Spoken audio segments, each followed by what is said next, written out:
வாழ்க வையகம், வாழ்க வளமுடன்.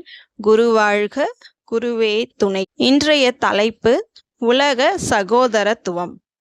அப்படின்னா, இந்த உலகத்துல வாழும் எல்லா மனிதர்களும் சகோதரர்களாக கருதி அவர்களுடைய இன்பத்திலையும் துன்பத்திலையும் பங்கெடுத்து ஒருவர் ஒருவரை மதித்து அன்புடனும் நல் எண்ணத்துடனும் வாழும் ஒரு பரந்த உணர்வை தான் நம்ம சொல்றோம்.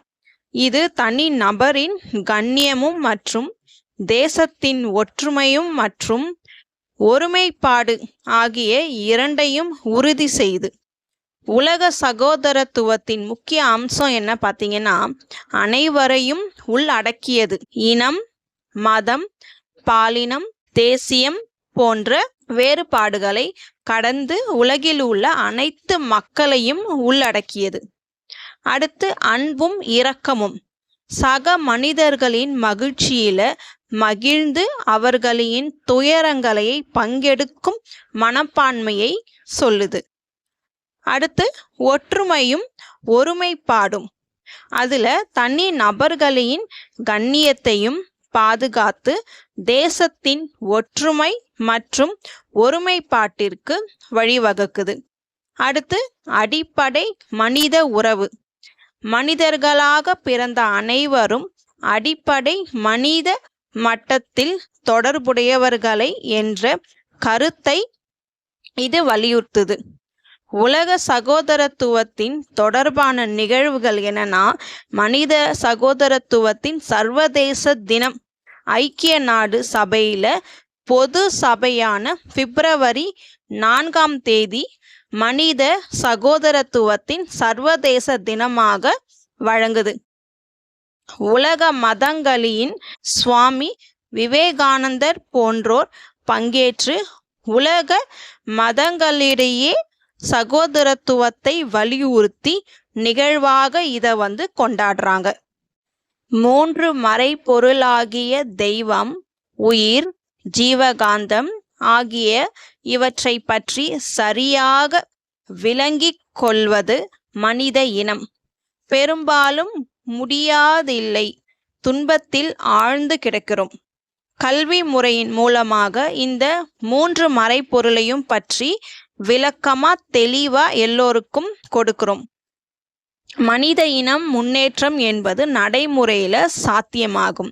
ஒவ்வொரு தனி நபரும் பொருளாதாரம், அரசியல், சுகாதாரம், அறிவியல் ஆகிய பல்வேறு கோணங்களில இந்த பரந்த உலகத்தோடு ஒரு இடைவிடாத தொடர்பை எப்பொழுதும் வைத்து கொண்டிருக்கிறோம். யாராவது ஒரு தனி நபர் இத்தகைய அறிவை விளக்கத்திலோ அல்லது வாழ்க்கை ஒழுக்கத்திலோ பின்தங்கி இருப்பதனால அது தொடர் நிகழ்ச்சி போல குடும்பம், சமுதாயம், உலகம் என்ற அளவுல மனித குலத்துக்கு பெரிய அளவில் மிக மோசமான பாதிப்பையும் உண்டாக்குது. ஆகவே இந்த உலகில் வாழும் ஒவ்வொருவரின் நலத்திற்காகவும் மனித சமுதாயம் முழுவதும் அறிவு வளமும் மன வளமும் உடல் நலமும் நிறைந்ததாக இருக்க வேண்டும். உலக சகோதரத்துவம் என்பது ஒரு பேச்சளவில் இருக்கிறது, கொள்கையாக இருக்கக்கூடாது.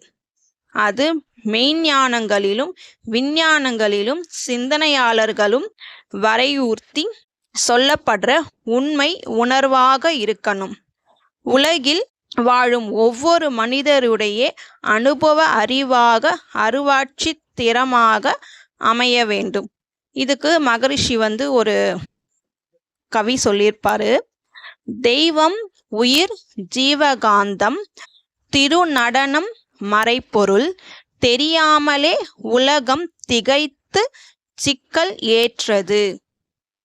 ஐயமின்றி அனைவரும் இவ்வரும் பொருள் விளக்கியே அனைத்து விஞ்ஞானம் மெய்யறிவு நோக்கி முழுமையாய் உய்ய ஓர் சிறந்த வழி உயர்ந்த காந்த தத்துவம். உண்மை தெய்வம், உயிர், அறிவு உணர்த்தி விட்டதாலே நாள் செவ்வைய உள்ள கடமையே இச்சிறிய அறிவு உலகெங்கும் சிறப்புடனே பரவ ஏற்ற சிறிய தொண்டாற்றிடுவோம். அப்படின்னு மகரிஷி ஒரு கவி சொல்லியிருக்காரு. இந்த கவியுடன் நிறைவு செய்கிறேன். வாழ்க வளமுடன்.